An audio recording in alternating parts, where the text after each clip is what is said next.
Oman yinti adichin biya yete asem fofo. Say ye politics, social, health, sports, entertainment, news, views, and ye de keka. E ba ne say na be hia say be nya abemfo ne animdefo a wawe dare e wo sa sectors. Ne enu wona sinkonya ne adwendwen nsema abe. Man yinti dwumadie eba wakwam o Z television network yi so. Eye Monday, Wednesday and a Friday bia. Afi awia no miensa kosi ni no nine so. Me a midi dwumadie ho chia me friend Clifford Slide Ofusu. Shia me ewo oman yinti dwumadie so na ye ndwendwen oman Ghana. Yamo wakwa baba ende dwumadie yi so oman yinti ana ene ye de ahia ewo efie hase ewo Z television network yi so for the next 1 hour ye be dwendwen oman ehunsem afi so ye be dwendwen empanimfu a wawe dayere ewo oman yi mu a woni di amanyeku anim na woni boa ma amamu etimi koso ewo oman yi mu me am be di dwumadie hu chia me fa me Clifford Sly Ofusu ana me di dwumadie hu chia me for the next 1 hour na ye hye dwumadie na sia da bia de motivational message ana ye de shase or see only a fool knows everything, a wise man knows how little he knows. Sebio tafrache ojimifo ana so only unim bibia na unyansani de osimi nim ketuwa bi enti se wo hwa unyansani nkasa bebri onkasa bebri but ni susu ye nyina woni trim na oteke ni nema nyina into action enti bomodin ase abre ni abre biara onkasa bebri but de wo trim se opesa wo ye no wo beto bamba so na waye hu bibi wona wo fa dwumadie hu ka eye Paradise drinking water, Paradise Park insuo papa ebehia se obenom so ye engagement, wedding, party, social gathering, event bia no uhia se wo de Paradise Park drinking water one or bottle and a fin sachet one this is ukwa dwaman so a eni bi ne behia se obeto na bibia atimi akoso kama in terms of self say ukwanchi u taste of insuo and then common bia ye bedidi e do so pa ye ne chairman Joe Donko ebe twetwe nkobo e ofia ha na one me special guest nkomo a ye ne be twetwe e fa ne personal life ho kwambe no fast wo ewurawura mu a ebe ye politician ye bedi hu nkomo no politician no ye MPP ni mapa na MPP nko anso no wadom pen ana ye bedi nkomo e ofie ha se ene enema bakwa na mienu a waye se wo ye chairman na what central region dia na watimi aye ama MPP amanyoku ewo the central part of Ghana yebedi sankomo no na afi yasan hwe oman yi mu nsem bebri MPP for policies a wom de ba ye enema won de tutu akwan mu promises a wom de ma Ghana for wom atimi ni nyina no mu ntimi ni nyina ye ne chama bedi hu enkomo ewa ha napko hu nsensem a the last time wa woni tua ye ko Independence Square ne ye ne wo mu CEO kodi nkomo mampani lunch ye eno so ye bedi nkomo eye sustainable and enye sustainable sa na bi ni mu pa che se anya de be sustainable in terms of sikatua no ana manfo sura se ye betua na ye ntua ebi bekem ebi nkam because ye nyina ye nim said the Youth Employment Agency ne nkwalaya ye fa wo mu amugegina kwa ho ne ade ebi sikaba ebi sikamba aban be ne ye sa MPP aban ye sa NDC aban ye sa ye bedi ho enkomo ofia ha Free Senior High School Mampani John Dramani Mahama se otena konya so a obe review ye be fa chairman Joe Donko adwen enkyere afi Mampani John Dramani Mahama that John Dramani Mahama patch se Ghana ban enchi DKM mpanimfo entum adentia MPP aban ko shebo se DKM sika no ombeje e de ama wona woni sika kokam na woni sa bon nsombo se one ne yere ana sa DKM sensem no omho efrafro mu nti sa de a mo aba na mo shebo de a mundi so Vice President Mahmoud Bawumia me pacho ono so e dia tudwa na sem nyina ne se Omampani John Dramani Mahama enam no bontoa inso of so be focus on delegates ebe to abama no onam no ye national campaign na onkyere one social intervention ade baako pe a obaye otumi de baye a eboa oman no so otumi kyere saade na ni beje pa gweni nsem bebre aye bedi nkomo ena no penso da soro ya yate se fuel ekosoro sese ye beto no 23.44 pesos 23.44 pesos gweni nsem bebre a ene ye betwetwe nkomo. Welcome back yedamase se mwanya opepa na mwatwen ye na ye betwetwe nkomo. Chairman Joe Donko abeka mensa ewa ha. Chairman akwaba. Yeah. Apom ti say. I'm Nado. Apom boko. We are chairman of the Central Region NPP. Before. Yes. Na say. Say them your patron. One contest say. Aden. Me contest here, but me lose here. Who see? Now we are first vice chairman. Now we are first vice chairman. Maybe I be call. For how long now? Utazo. Me akasano in MPP no.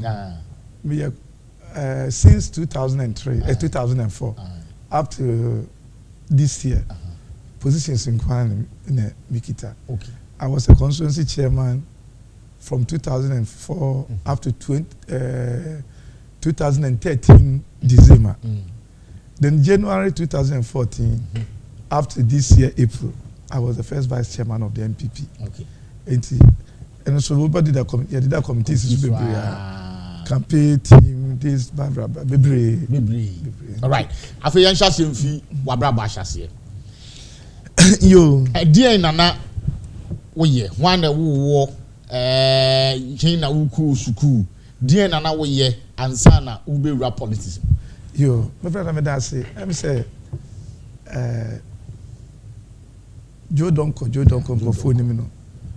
Ofi abusia eye ohiem bro metumi aka say bia say yakopon makwa ne ye grade ahiafo am abusia ahia Ghana ka babusia de ka be di first me maame efi ekunfi ekrofo okay maame ekonani ntina mankro ne nanabani former Adontihene of your Kunfi Traditional Council and a Kunfi Crawford. Me papa, if he go more injuries, no go more a France. Because I was papa and papa if you go more France. Okay. Papa and mammy if you go more injuries. But me uncle and mammy so papa if you go more injuries. Yes, a typical fancy. Yes, into be a typical fancy. Now, your womb me I can take it. Me share me school as or a shaman here. No be a Ufi Central Region there and I was just go sama. Because na me papa. Just because me him near and then papa a town council. Okay. Even though my papa here bebre o di police o di o teacher until the teacher na dey friend or here he end up at Ashama and or here more. So time na Accra Tema City Council. Okay. And son ye be chima ye be AMA ye be TMA na ya Accra Tema City Council. Okay. So na papa ye djuma but na at Ashama. Na me maame so ton ado Ashama. Okay. Market. Brother ne banchi. Or sounds cheap sweet bad. Okay. Nti Ashama market there dia otedi ni me maame ya antisi. Okay. It a woman me starting me school primary school or Ashama number 2. Okay. Primary school. Ashama number 2 primary school. Okay. Na me fi ho no. Ye primary school 60s no late 60s no. Me nya fi kakra mo na we. Ye baba na abobo date of birth na. Yeah, we 15 December 1958. 15 December 1958. You say Yankopon to nsufa gu me. Nsu a any no mama. Who system ani o. December yan my 60 years. December ya. Yeah, it adum bi na ya me dey adum me a obi hu me obajo se bia me di 40 years and I you look very young. Yeah, adum. Na ya me I dey abọ me ho ba me ma me ti ase o over 100 years. O when na busa no ade mu nyini na mo ye kokoro mu nyini na me ma me o me ti ase anti ase. Oh wow. Ye we primary school no na middle school ni Ashaman. Okay. As at that time no nti na ye ko middle school committee 8. Ashama number 1 na number 2 ni na ye ko ba ko GTP opposite ba ko TTL opposite Temates that time. Then I mean, never opposite Tematitiel. Okay. Then me more for Abrimina, Eja, also Akwara, or Bobo. Akwara bia won perfect on the born on the excuse. The other mamma, me more for so swam ya menko. Mint if you can my ufufu. Into me, I'm a jay foodie. Oh, when your family subai. Into men different for them. Some of for the enemy. Me elementary school 1974. In the first paper, Ghana binding started July examination and I be SSC. SSC. Next Saturday in August. Okay. But Saturday in 74 na champion time no ye be change fee. Driving left to right. Different. So abandon ye na dwe say was some moment school for quietem. No we had to be quite a program na started. That is how I midway school. Oh, I see. It's midway 74 which is SS today no. Me catch us if ye. Enti one point coffee adwuma na wan so le ukusi. Either so we kusi adwuma and I said that was the order of the day. Two options and say you ntimi to house say usi adwuma. We from 4 na ye kuma akoko ama. We from 5 kuma akoko ama. Yes, here time we coach in a friend hall. Line. We coach no we na papa mo ne kentie anana di nkra na we kufura na e twa pictures ye kuma akoko ama me very school. So those of us from poor family no we are last stop I don't know. We are ba na to so machine ama straight. But then because I know some of the ministers are almost just middle school leavers, yes, but they perform very well when they were appointed as ministers. Because in your time, even MPP and NDC, especially NDC, I know a lot of them. It's Borobomuno. Now, the starting football, Dr. Kaiko. No, they make food specialty. Okay. And one grow near doors for Shama. So that means school time and not both school team. Yes. Both school team. Okay. I'm not both food specialty. Okay. And from there, no, say, then and it was a time in the company teams, no, because they are both departmental league. Yeah. All the one boy to say all the lake Kingston. Yes. Me food specialty, but and the papa. The papa is a goalkeeper. Ole le papa Oche Blaster, you find Kingston. Oh, you're a very handsome guy. I see. No, or you're GTMC. Okay. No, GTMC for captain. Now you are Nas, no Crystal Madu, so me now with the Matestas. Now Kondia Dumas boys, the GT Drafts boys. Yes. So most of them were at GTP. Okay. And to say, Basse, you're both departmental league. You can say GTMC. Asia to say TTL. Now case Olympics ne has. Who could share GTP, like I said, drafts in it. So it was so nice that you said, we were schooling in Bobakwani. In Tinimu, the Satam in a manner, soldier for Sokoti team. SS74. Yes. And I'm so departmental, you know, I'm soldier for team. Now, let me himself come in Kruman at SS. No. SS74, a champion time and soldier force with even though na police for now this insurance for net team, but most of them are normal first division Ghana League. Yes. Na soldier for team nika SS74. See gugumantis ye free, be free. Na me sha. Yeah. From there you call Bofakwa. Bofakwa BA. No me dey kogu secondary school, girls secondary school opposite stadium, no. But during the register, no, there be. Tamaphone and Cranford boys. No shine for the Mojana. No, register and the Cocotoko. Until me, Sally Sumula, ne Jones, not near or you're calling if you're president, could phone Papa Fee, okay, or Asquabonga. It will be me Cocotoko. No, I was in Kotoko, and the Mikoto Radisco. You had me opportunity to cook kakra. Na me sande kobo boma bomb place. Yes. Kumase.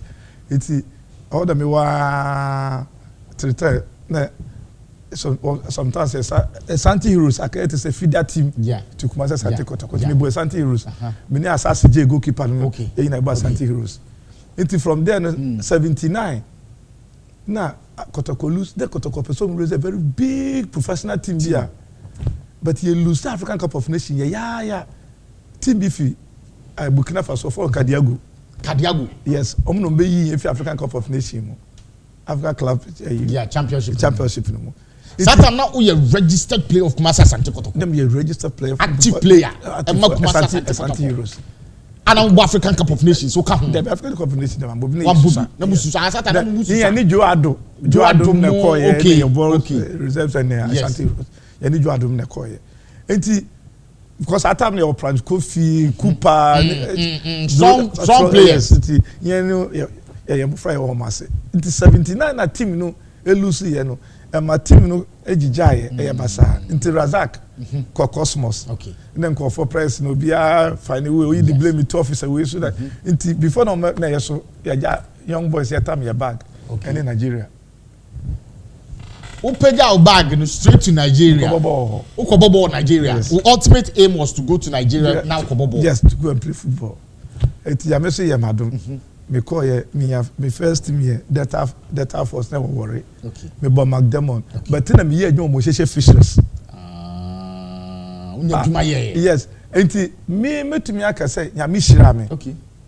Me sika me hu sika as far back 1982. Our Nigeria. Yes. So Nigeria. Who be so bia because we call Nigeria 79. Who be so bia not to worry that state.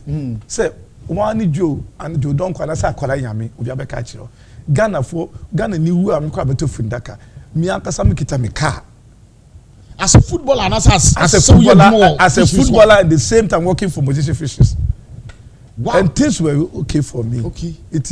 That is where it you know the bia me come to Yankopon me can share me when you say me feel him but Yankopon ni modern ban and na struggles am struggling ti upeja mentem enti me hu ade a ye fa in life when you sika as early in the 80s 1982 83 84 I was okay me make it a car Mazda obi oni mo worry bia beka and I started driving 1997 get a car, me told me taxi. Yeah. Just I was living fine as a Ghanaian in Nigeria that time.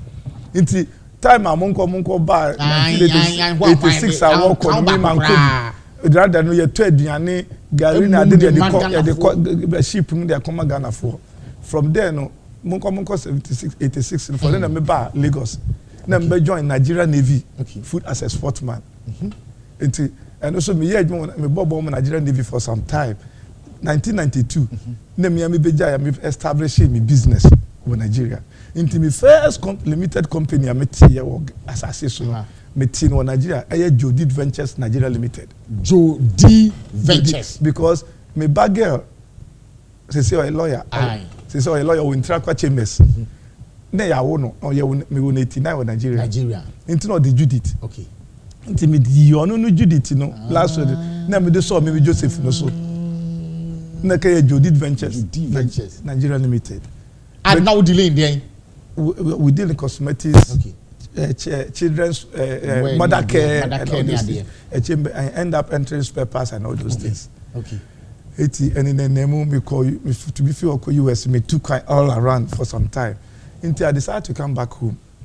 I came back 1997 after all those years from 79 but now visiting Ghana often I think you know me I had me share me who say enye mama a so I came to Ghana about 2 times see my mother at Ashama but me say Banama Kofi no when you were leaving Ghana to Nigeria your parents and say Sekota Nigeria papa me mama anka so the reason why me mama in the agro ne say na me mama ni bi me mama ntuma wa de kam nyina a okufo ntuma ka ho ene ntuma o de kwa asori agua de kam na 11 mako 11 pe me mama tumi yi mu 5 e de share me nsa se kwa me se opese otukwan a ton na fakọ so me asase so amete no se me sori anopa na me bom pa na me dwene me ame ho first me nya hoden a me mama ne se and I don't joke with my mother to me bom pa say ya me ba mama hoden na say ofre na because why yet so ye o mama hoden so na me nsie ni sepa when I came back eja me politics yes I'm a businessman I'm trying to establish Judith Ventures Ghana Limited Did you close business in Nigeria? You didn't? No, I didn't close it. Okay. No, my mother care shop at airport. I didn't close it. And you the shank of one side? Yeah, yes. Then did you come with the whole family? I came with my family. Oh. Okay. Okay. So as at that time of Nigeria, now what was saying? Hey, my dear. And the man I didn't say what we say. Yeah, in Nigeria, na taboo class of a casino, Madun Som, Madunsia. But then I'm a woman. Me first born, 1979. 1979, yes, our first born. My first born, 31st July 1979. Your friend Iban Donko. It's all outside. Our Bruce. Country there. And also the whole combat. I don't secret a bad. Oh, I'm a dumb out. And some say, oh, Iban Donko. Or call Legon. Okay. Now, most of the service vacations have stand chat. It's at the end of the day, no. My name is Billy Judith. Or Winter Chambers. Yeah. Very clever girl. Yes. Very pretty, beautiful girl. Yes. Oh no, we are law now. We're party man. Yes. It is. I'm trying to establish the company. Yeah. Good so. Nimuno. Na true thing. I want to say, I am Uncle Fifi. Yeah. At Amherst, I'm Fanny Crazy. Ofia Kunfi. Okay. So, me call me home. And at Amherst, na dem share politics. Man can dem share politics. Former president baby. Yes. I know share politics. Professor, me or no, na dem share politics. Or no, mama me a politician. And me copy some of his life. Me no. Who come and some politics man and family home. Who di matemo and family home. Minim say who permasem. Who work it here me. So me so na pa me frɛ. Because if you politics name me say about you are not my friend. Baby. It anchor them say politics. And now that time, you know, no, or your vice president. Vice president, yes. Me na me coffee na duane. My Aram boy man. I was only obedient to him. Sometimes you know what city business? Business of course. Now I was using about 3-4 cars. 3-4 cars. Yes, as at that time. Yes, I was okay. Because if in Nigeria, but now you're okay. Me okay. Me the Mercedes Benz na buy. Me buy some. Na Ghana hand me BMW 5 Series. As at that time, 5 Series was a big car. Yeah, it's a big car. And I was among of the first people. You used to afford the running Kumasi. I was the first short one. Me using as a private car. We used to for the airport. Yes. I will not come to me to my match the day at time, but or you not say car no musa for it. But I was the first person. You were just an errand boy. Yes, I said. Of friend. May we mommy. Castle. Me na work. Just say me dinner cheap. So time na DCOP say and coffee. No, you need DC. Now ASP. In able to that time. Auntie, me papa figo mwenti. Sister me ben wado. Yeah. Na onim. Ohumi. Because me need fit the same constituency. Into ono and oye me constituency chairman when DC. Yanto aba. Yanto so aba. Debi. Ono no ye. I'm a benyo do next so. Yes, oye MP. No san ye Deputy Minister for Social Welfare. Yeah. It who say with me, no, he will get logistic name your free. Yes. And for during your campaign time, to farm yourself MP. So, when in Fiambo, a Juma to extend say Mrs. Kwesi, sister, Mrs. Okran, and Satam, former regional chairman, Alotejo Jacobs. Now at least. Their constituency executives like they say, yeah, Cape Coast, I say, Aram boys, they just come. The big guys, ye go to Kunska. Alote was my senior brother, but at the same time, in party levels, not there. A friend, yes. Not sure what's in the Alote Williams. I'm not a modern boy, but like I said, during the 1999 election campaign for NDC, the whole central region, pickups 19, about me, I'm a battery go so. Pick up 19. NDC for the bar. Yes. For regional campaign. Yes. Who do see cat top battery? Yes. So I thought I would pay one more sponsor the region. Yes. Me, Eagle Star. No, I don't want to be on problem with the few, but Eagle Star or my uncle. Who call Eagle Star or an office or Malam Johnson? Yeah. No, I just say could you don't call La Paz. No, like a crowd me one. But metropolitans are say pa me godfather. Any day sumo o jemo. They be me born pie man say Yankupon Shan. Na Alaji Hulia. Alhaji Hudu Yahya. Because I was among the people, we were about just 3 or 4. We are the only people that can enter Alhaji Hudu Yahya's bedroom. And metimia catch say my journey party many mpenufa nanti. But who put beer owa ho brase oma futupa oni mikasa oni misani organizing your man Alhaji Hudu Yahya. Alhaji Hudu Yahya all contested. Oh yeah, my godfather. For the chairmanship position of the NDC. Yes. Or your godfather. My godfather. Me no ya dey mamia because I baby I made no me tete and comfortry so. Na me dey do some pepper. Me ni Satam no security guy be friend oh me kind need me ye kwa onye ojo waba go and wait for me in the room and Satam not Roman Ridge one so no general secretary na former minister so not at Roman Ridge ni fie na MPP ba power na fisheries minister mami takwade takwade woman not new takwade mama yes Gladys Asma and that was the piano shame no too for Joe. If you want to go on in politics need to get good name. One member party sika and you with it. Okay, that was Hudu Yahya. Yes, Alhaji Hudu Yahya. Okay. And if Adebo no yamba party no na say within your limit no be bia betumi ayaye afi party property wo ho na say property no wo bi na person dey adwuma party na don't use the party own, use your own, but it will give you a good name. Into me join politics from NDC to MPP to now me use a party card on drive a party card ye ma party card on request a party card I mean tina bi me krada me use it be that all along your personal cars. Campaign. Even campaign time, me be a campaign manager, me a campaign and director, me am a cast, me use. Then you maintain your own car, carrying a problem. How you see me use a party card in my life. Eja, me do hold me. You 2000.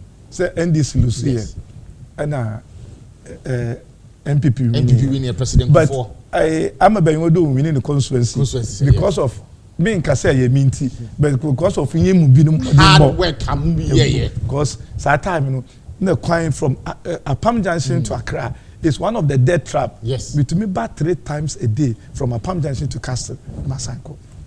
Me t-shirt me logistic I'm even MPP for crab here be almost a kofu no the winning. But after the election akasakasa kakresi me ni team. Yes, me am Mr. Payne. It's here team. And the only ha no different. I won't go there. And no. Mama Alhaji Hudu Yahya prof no bi adna no tu mu. But em say ntase anya adwuma. Ti ne ba and say prof ko Canada. Catch em say Joe. Wan ka say one politician. Me na edimechi. I didn't think nja nka you adwuma. Na sa because after all partner. But before then because of Memodimbo the contribution you two about Winneba regional election you found me as a second vice chairman for NDC for Central Region and then for MPs now me 2B he said yes I'm got to for Cape Coast and na prof catch say on per se me contest even first and as chairman because people are looking up to him on person because we about party no ncha no sue me me pack as percentage inti that time you know ye boa Achianu, no, you're more fire service. Yeah, you're supporting my regional chairman. And you were advised by the former president to leave the politics. To leave politics entirely. Entirely. Neja, Mr. Timejuma. And so you left? I left. A bappy person. Me so no one thing I mean I lucky ni say. Tama me ne prof namno. Na me asu me won say bibi wo me sem no. Me buanko for especially journalist. Journalist, okay. Who go school of journalism now by catch them in school fees meet you amount. Oh, I see. Most of them who problem or bankwa there. Yeah, now can them so amount. Satam na kojo preko me amini obi menu fifi boafo. Yes. Omi Roland Walker, yes. A lot of them from that, not because me na me share omo and I said but at least omo problem omo ba me nchen. If it is not solved 100%, at least 50-40%. I have a very good friend. But people me na say me jai politics, me hear me business, and me started say me boa it a base even in Gomwa Saturday Gomwa was a Gomwa is who ye way you know the bidin so Joe Donko where you be ma yen be ma so bia nim say Joe Daddy yes it had cost me social media I mean mama ho so service then I want to advise my more politics na youth eba so per se me dey bia make say edimpa yes would do chroma pack wo car and no nuanom na dey na mingle abusuafo chroma of area of no just how many minutes are now omo bonda kura wo na won two shovel ni bi ya na won to wo dey omo chipoko keyin support let them know that you are at the same level with them and that is me let them know that you are in the same level with them when you become a big politician. Yes. Now Jina baby said them cry. Joe Donko. Yeah, if I chairman. Sorry, you're the friend. In my life, I'm the chairman. What the chairman, sir? From Nigeria to position. Still, your friend chairman. Maybe one time, friend uncle. Sometimes you are not friend uncle, but chairman and your friend chairman. Chairman Joe Donko. And so after you have left. Then now back to politics. Enti me juma deal on cars, spare parts, cosmetics. Na na meja ebo aba me na me juma. Me say juma ketenkete so airport. Ti me hono na I'm say 2003. Na mpanifuo bi ba approach me. Mpanifuo ayemodi. Yeah. Mpanifuo ayemodi ba ko pekra. Mpanifuo bi ba approach me. Baako a o kan wo dem ono wenye ne ba bi ko tumeti na body me a menua me a me bra pin na boate no president Kufuor me fa say the personal assistant na say ne fie Kwam Boate obi a ne bra Kwam Boate and yes say ne home fan but as uncle or the chairman abesra no ni nua kuma kasa delegate no mo be share me say omo person be join MPP na meboa me wini saa Gomwa we say kunwa no back to MPP because sister me ben do that so yes but with the BNN investigation security investigation we are no say I was the brain behind until someone say come here we can win that seat it's remember me joining in fact I was a darling boy until baby me here bia menka I will get it but na me kai na prof na large huli ya catch it me catch me say me Joe Donko there I will join the party I will support for us to achieve our aim nemo say one CD if mame na me fan ko yer there no but along the line your campaign say here bibia mo wan so ati me wo me cars me wo me pick up and me team who through. Did you have love for the NDC party now what Dobima NDC party? Yeah, me say kind of quarrel. When I was in NDC, I don't even know what is called politics. Oh, okay. Because as a businessman, young boy, footballer, businessman, say yes, I've had the opportunity. And to say the before joining politics because of security. Yes, I was a man can at America. Into me, I am for class of because me at America security. Na yam fesa kwase bi se bibi na me yi mkoto kumskede am o se bia me discard efficacy na bia fi moto I just do it for something like fun. Oh, okay. It me by join MPP and that is the same thing I did. You don't have any laugh. Yes, me person me throw play say in Gomwa ye wo seat me ensa ni na wo MPP fu same. Nyan mu binum ye nipa bi aye pioneers of raising MPP in Gomwa. Yes. Because at time no even Gomwa well say we nim because share NDC former chief of staff Atodadze yes Ofigomwa you have Ofigomwa West yes you have peer brothers omi na efi ho no mo amabanyi do efi ho no mo Justice Abai efi ho even Sprigabra ne efi ho yes there be oka it say one metima say NDC was formed for Gomwas na won nam na wo ye Gomwa ni kura na wo hu say wo ye NDC ni a yetumi dis soja ka be su obuse fiachi ehunhuna wo keke obi asuro but me to me who see ho so obeye say me pese ye hu say me ye MPP ni and most of the youth because the way I wanted to when asa be di mechi the youth na no mo di wachi most of them NDC time when turning to NPP no most of them it cost me money my personal money. But I was not worried. To be able to convince them. Because to extend, they say, Mimi go more west. Me papa di fio. Me see that me papa krom ho no mo. Ebusu efe ne message say come on. You minister crab by Krodimo, you to do katana. You to do no katana. But me to cement 500 bags. Eko gu apam junction. On him who we baji we. And na central region me introduce in NPP. Me introduce say your free meeting. Ni ye ma delegate and baba na say police station TNT. Now this yes. Buy. So delegate buy your money to come from Faka. Na my friend cause me before I be MPP chairman Ugumwa West no 2004. No office kwa ni bi. Na constituency office ni ye kiosk. Esi kwa ho na ye twa kwan no apam ye butu baby. But under my leadership no me rent office. I rent every 10 zones no obi an office. Let me secretary this safo. Sesi ameka safo no ye deputy regional organizer of NPP in the central region. And we just say adwuma no na hwegomo we have almost about over 70 chiefs. Yes. Me ko hini bia nanso homoja ne respect esa be the more hin no. Esa kwan say yes, your person be ye campaign on the person you two system be you do.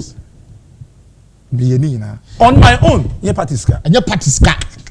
Then when we talk of MPP in the central region, it's Joe Donko. In Gomwa, dear. In Gomwa. In the Nkrumah na journalist for smart as on the women. Omudi mechi. Na me free meeting. Oba Satan ye 10,000 which is not. Obi one man 10,000 kwa no di watem. Onim se scan fi oboto. There was a time a meeting on Pam Johnson, and about no, Kwambatin here. Okay, say Joe, we need to teach people how to fish, but not to give them fish. I didn't tell us because they are 115, 111 constituencies. Now times 4, 8 times 5. Now we will be at 10,000. Huge. More than car. Huge. But then I was doing it. So now you didn't really see it, you know. From 2005 all the 17 aspirants that is the reason why I made the say ministers or motiso past ministers with Hackman or Honorable Hackman obi anu am Joe Donko me gate say me call hono ma me because onim say me make problem bia me chia no and answer me the suggestion ba all the 17 aspirants obi anu hono ma oba me constituency one way the other or to the delegate and as ebi kwa ni sika ko betu akwa me support o finance yes obi ni sika obetu ya support one kwa chira nko disika later o kwa ma sa hye nsan nsuo ne nsan wo access mama so esi woka mu mo fa nko mo campaign even though they are missing the quarrel one waka that time me support Alan Chairman okay but most of the things I did for Alan Chairman campaign team I did for all of them Obia from America, and I to a baby. So I became a darling boy. Just say, who can say Gomwa? It is from I imagine from 2004 up to 2013. 2013, so December 13 year to Aba. Maybe we need a DJ chairmanship in the my first vice. Yes. That is so no ADC or DC and son I make origin. But the other because it's Missika Maseno 2008. Nana do the campaign. Televisions are me toy. After Senna who supported Alan personally, then Nana won. Yes. And now we are. And so you still have to support. Because me then I support the party, but Alan was just like a personal brother. Okay. He was or Kafanti, and if you don't school, and if or school or Cape Coast, and most of the time, most of the central region for the support. After the primaries or Legon. Nana do winning here. Nana afraid me. Na me hamede me hokoye. Satan na come. Me oko Nana do. Yes. Mene Satan no constituency chairperson in Sanwom Joyce. Ekoye. Mene no koye so Nana. We are coming to work for you and that is that. Man just come on ho. Man said bibia and me adwuma mo bia will say yes. Nana do the campaign 2000 man to television can run television by 500. Television, flash yes. Baku 500. All the secondary schools. Bayaba Portin Hamede Secondary School, all the secondary schools in Gumua, some police stations, some government institutions, just to support. With your personal money? Yes. Me in politics, Obian to encourage say you don't call your chairman or Baba J campaign. Many one of our Major General retired, Asia or Cape Coast, or your patrons no because or Kai pass. When I was in Gumua 2008, me got 2 bicycles. If you are cry, then better my constituency near 115 police stations. No matter Obia 5 executives, matter bicycle, I am bechiche. And the basket about years or about could be the big question them. Them is one for basket na my enche. All can also be very strictly yesterday. I bought that bicycles because during our campaign time, almost in 2006 or 2004, no Lord come here. That time Lord come here organizer or Baho. No, because so much logistics to bring a bicycle. But very often, no Lord doesn't need you so. Into basket na ma and time yet to abad. The people were demanding, say, Lord, I'm for bicycle now, ma. The woman your campaign. I said, I'm the music. I thought bicycle. Wakra, Edugu, 9/11 mu. That's why they call.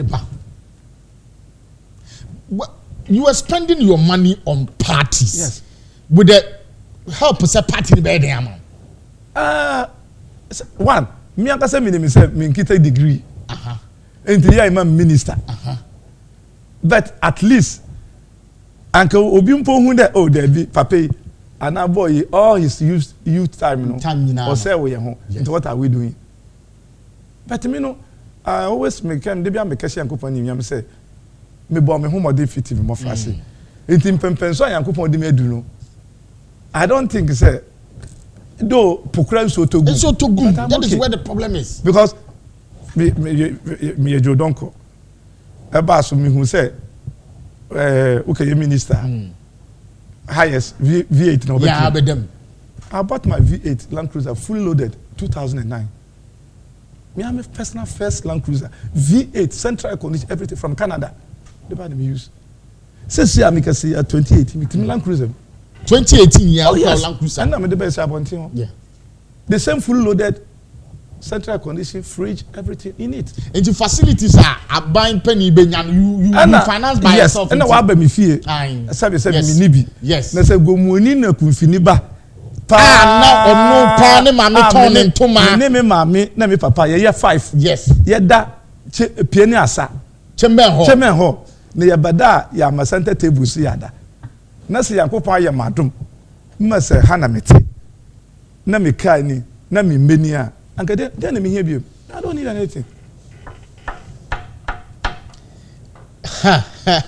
When a chairman Joe Donko and a chicken como 1-on-1, ne mammy tone and to mammy and Sunday 5 to Babako, was an 11. I know you move 5. And to the Biao, you know, Gamufuna Apawa, Kutuka pencil, Angelina, and a Nibrian soldier 5. Kainina. The come out what you large binary and just come.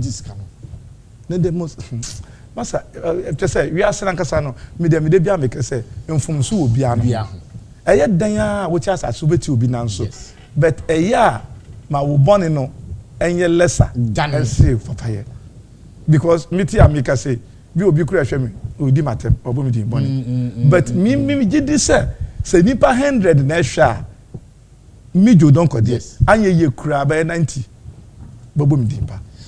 Oh, during time I would engineer politics near there. Was some experience? Be a very painful experience. Okay, pa. Now I said Ubo any other city say you should be yaba. Me idea na ye me yapa ni idea.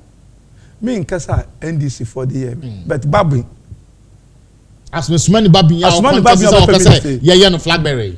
Me time I me when this me born no or office or a room oh Cathedral Honor a chill baby hotel the presidential only me after now me need this behind the TV so only me but for me team me work against me said because me fear this and MPP angel me for what I didn't do Mama I am telling you. Why Me na make a free. Let's me say radio some because my ka.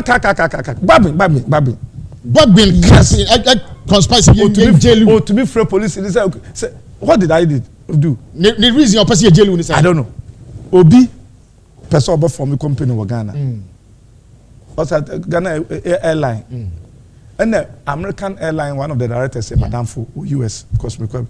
And we all standing, all training in Penn say, Omrame. One friend me, but all of what you do a Novotel, no more friend with the manager, West African manager. And you call of Mitchell, with your mobile G and E, come on. To the way, you know, now, or say, person could be account. Eja. Omoko could be account. No, say, I say, when you be a our account or bank ho, no industry. So when we're number me ho, that was a stand chat. I have all my account at stand chat that time. Now me call industry man. That was on Thursday. No will be account, you know. Friday, no my free scabetum offshore account. Yeah. So they wanted to withdraw money. No, I'm catch on say we check books na dey ready. So you can't just say we use counter check. Okay. Counter check is where the man you can't cash more than 500. Honestly, yes, because a person rented the DB office near there. Oh yes, until at the end of the day, you know, omu ha. So time I say manager want to phone O2. Omu nene to quanto the balance okay fine.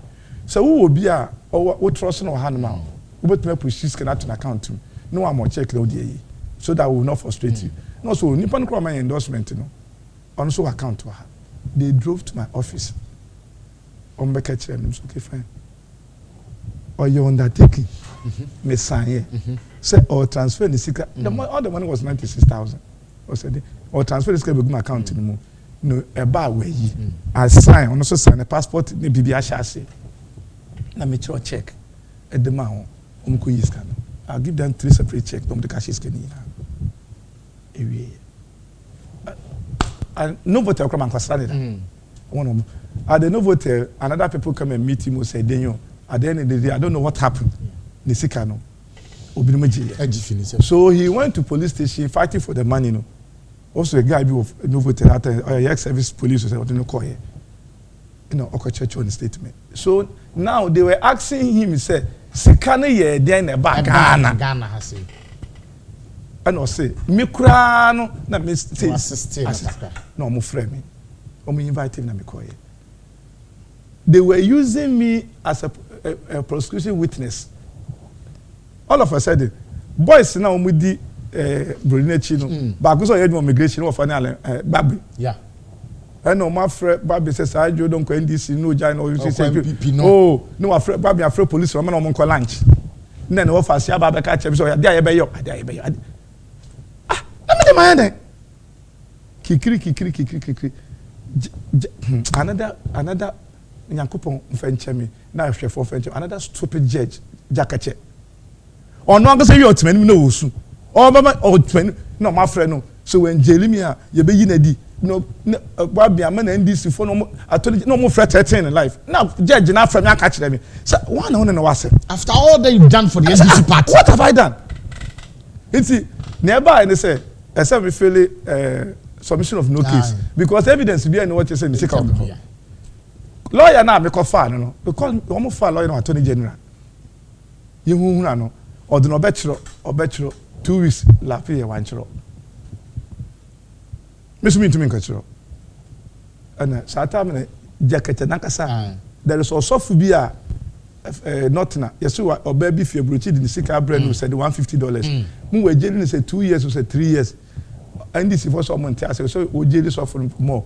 Inti umbe made in happen to so perceive jana and no me on jail me. Then court and city. Listen to me very well. Now, you're supposed to be to Omoka. Court and city. Inti ye by court. Now court and city into a G date. A G date BBA. Me to me car. Now me using his Quest latest. Me to me car. My driver me do Paloma. Yeah. Harry's alcohol opposite. Till me court Diani. I got 8 cocoa first. Then me a call. Me a call a judge, girl no one more church. So judge naba into see yamra. I'm say court has it on me date. Na me dane me ho. Inti me buy me be parking me car me to kube me another boy. So I tell say company be or yet more company be na or to computers company to computers where we all computers. I mean the number court. No ban a very strict company run into a person jerry no I could be jam say chairman I say yes. Me buy ya catch them so be management na court class no ko via catch say who tia 150,000 150 million. No so tia 110 million. Na so tia omunjeli anya so na say na so won dey because company no omundi akwani yeah business for omundi ni no only registration company say na wo broni no ho more there police investigators so much to register general to see the directors and so they will apprehend them now as 1 year sad na my judgment and the original judge dey show me satan was man the boys I have evidence yeah one me record omo asman the boys a police for person me boom bi no bi mo one off omo ne me nkasa ne me ntua sika no na omo person omo ma broni this sika no call no omo gya me ayesa omo be ha me ohun ne ma ye nkofo ama me lawyer oni Satam state prosecutor bako Valata Marco say one say the San Probi Obeshan Holiday Inn on can check me say me to this can brenna they will set me free Valata Marco me na make a chiro and when the lawyer was speaking to her no I never one office at the speaker I'm catch lawyer say me to scan judge dey show me ni di of say Joe o say we case ni awie into we say judgment aba no one boy them so no tia any asserting aside eduru me so a omu jeli me 7 years 6 months na me home bona my 7 years 6 months no so all my account I no aban for the center so me property be abanje o man judgment you or the two it was around 3 something PM and eja police in my family obi an ni ho na me fi dock ni mu me see ye na me gina enim ho no mo na me da me gina ho me ne prosecutor no kita me case no ye DS for na no and they say crime so is pretending I say me boa on kan chem say me boa o police secretary one let tie me no mi na netiwo na we jeli wa police in fa wonko so ye jeli una no ye son sana me gina ho no ma 5 o'clock ma onu prosecutor na no no be crime so wonko from 3 yama judgment 3 yes me say you court because what I know is at the moment I be pay donc who say you na near the woko obi anso mu police bi anso we be up to 5 PM obi akọ ena judge no esman confirm ba me hojo mesman me boys ni ba ho na chokwa ba fa so ba ya appeal judgment em na me choya trophy attorney general e dey bring me and it doesn't match the case they said they see you Martin ni na me court premises so till 5:30 PM court no bi akọ me kwa na me gina ho mia me fa me telephone and me frère deputy commissioner of CID that time on your Western Regional Commander say here Deju say boss et say also fine me see e jeli mi o isu me gina ha no mo obi a me fa me no say o sa na say me na weekend you see that is some of the funny things in politics it Deju so frère investigator of the case on kra wa court investigator kra wa court because odim say court and city o woni fie ye friend on so friend me so on so friend headquarters arranging the friends bia ho no mo dey pick up e be fa me e dey me call police headquarters you pay jail police headquarters I feel that me call police headquarters me dey almost getting to 2 weeks me a you see me din ni won ye jail list enti some me card be my family say me am say my arrangement even though that time we are doing appeal lawyer by it is on Igbo West constituency chair MP me personal arrangement and say na dem call ensam it finally you do copy ensam yes it as I spent about 5 months some year of and me man ni na man kan chat amos because I feel say it's of no use until last minute time say my wife from Matamese here then it You see, Mr. In life, I've tasted good and bad. But so who would impact baby or Kubiano? The people I met at in some of the offices, they were so the woman classic into Debiana or Marcus NDC from Penifono, any security apparatus, no more fresh stage, almost from number from a fee. Maybe I'm a could receive phone call. You man, Casa, don't talk. This is a stupid. We'll see what we will do. Almost 6 months, let me feel. Yeah, maybe acquitted and discharged. Are you through one call? Format? No. But or no tea, you know, 2 weeks preparing assembly of court. Okay. But the people behind it, now I don't want to call their name, but at the end of the day, lawyer by me acquitted and discharged. Me buy, you know, beside me say. My account, you know, and I said me dying and I said almost 5% will be called home partner, will be alcohol. A few months, Mabano, that me buy it. I'm said, 1 month to 3 weeks. No, you must say a MPP, MP now. Almost you see double nationality. No more money judgment. Into me call home, me because two honorable some about the crowd that time. Name me who's out, obi chefs about the time, okay. No wo case obeji date me yi me when the chin or car park or no ojane here wa mbakọ to rubo and you see people around nobody is chasing them. That is some of the things I face in politics, but apart from that, you know, NDC for yes, everybody, me in politics, everybody is my friend. But to some many I can't man, but to some many MPP for just but I am loyal to my party MPP, and it will be a bit that I say this is Joe Donko who works very hard. Kill him. Yeah, 2016 election. Obi sorry, she said, "Bra me breye." Yeah, the neighbor with me, SLA call Fusu, Central Regional Tour. Me fi Fusu me ba.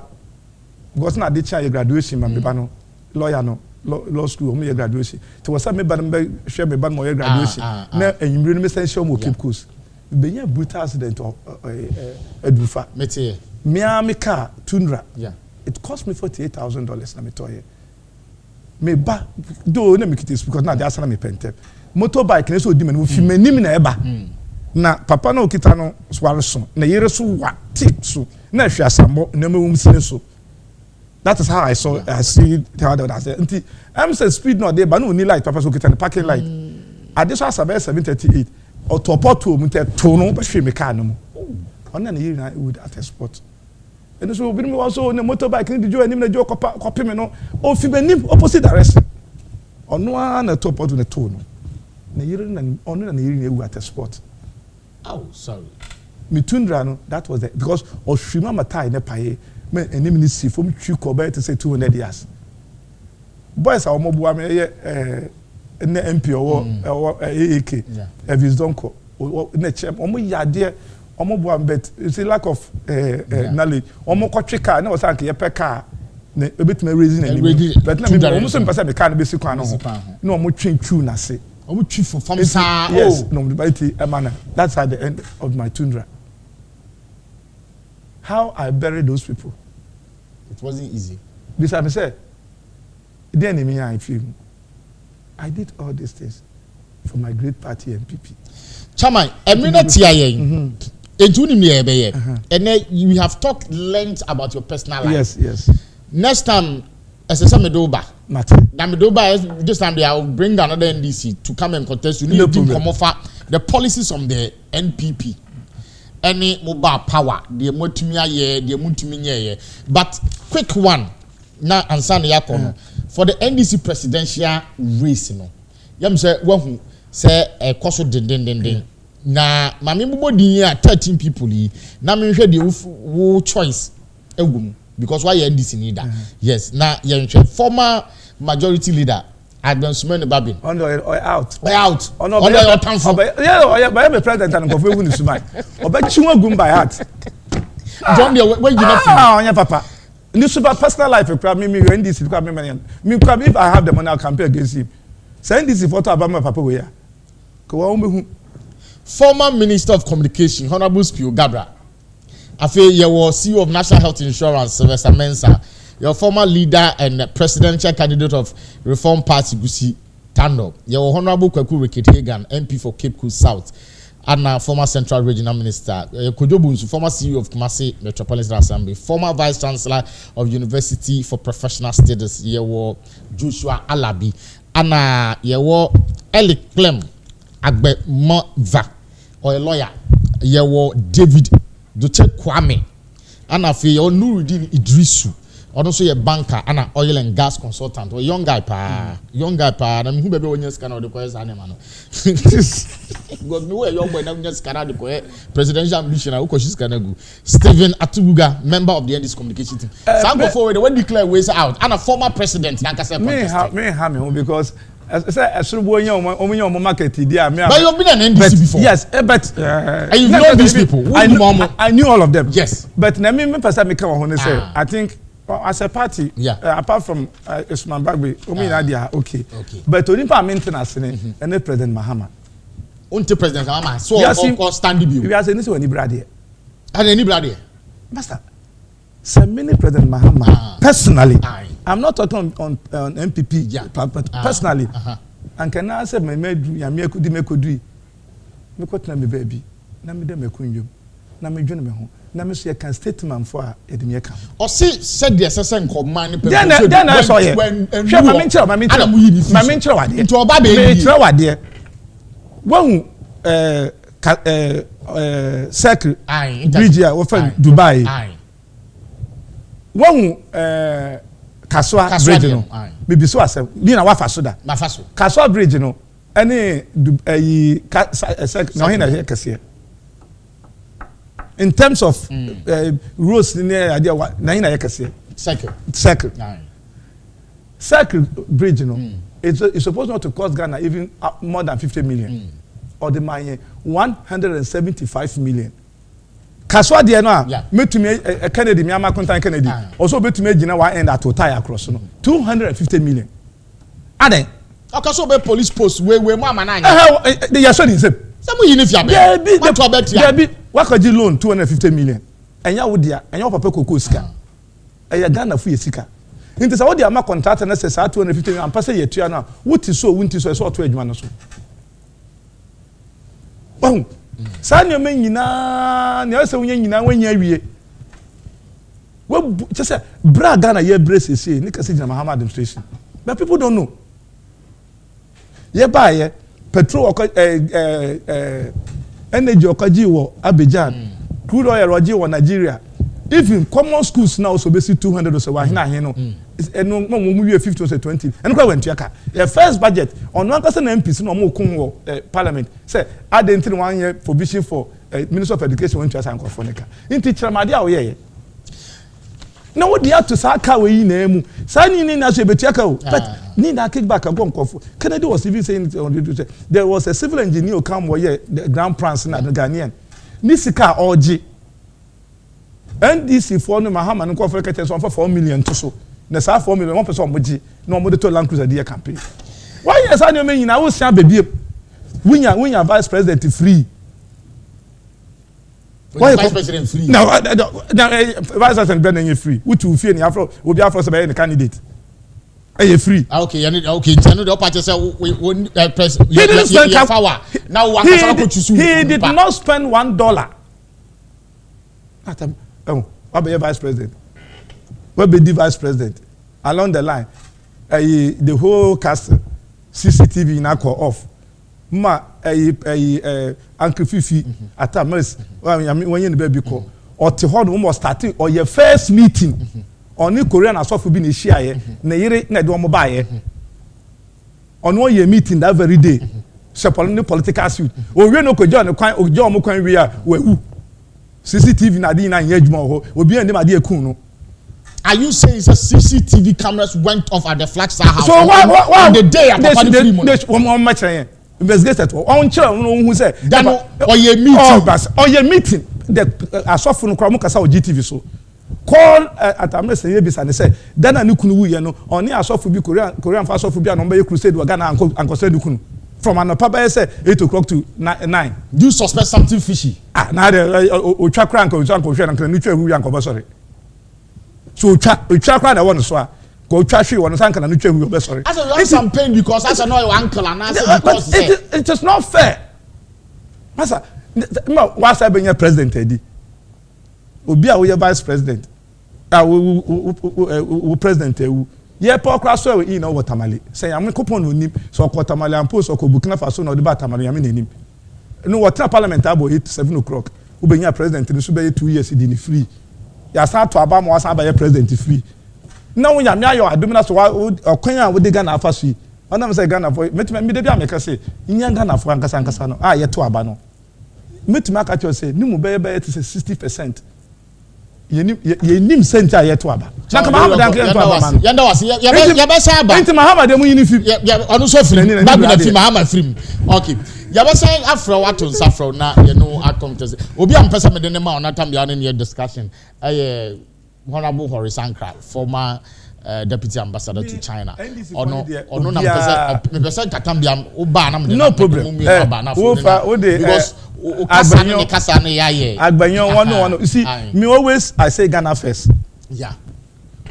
Then after Ghana, then my political party comes. All right. Enti say idea me woman come church or yes Bia enye but nem penifuti a but after at the end of the day you never go bet say MPP ama anka Ghana hanko bi beton the bank na wedidi o say MPP aba anka Ghana we beton the bank na wedidi o man yinti dwumadie ana ye de brewo e was Z television network me am di dwumadie ho cha me friend me Clifford Slide Ofosu papa me to nsa friend no Chairman Joe Donko Chairman who yusu kaketwa da since I'm who cars away you soon in Tundra, BMW, Land Cruiser, Casa Cassian Kwan, and who you what is the secret? Man, you know, be seen your uncle and Marcus and Kwan and me too. Because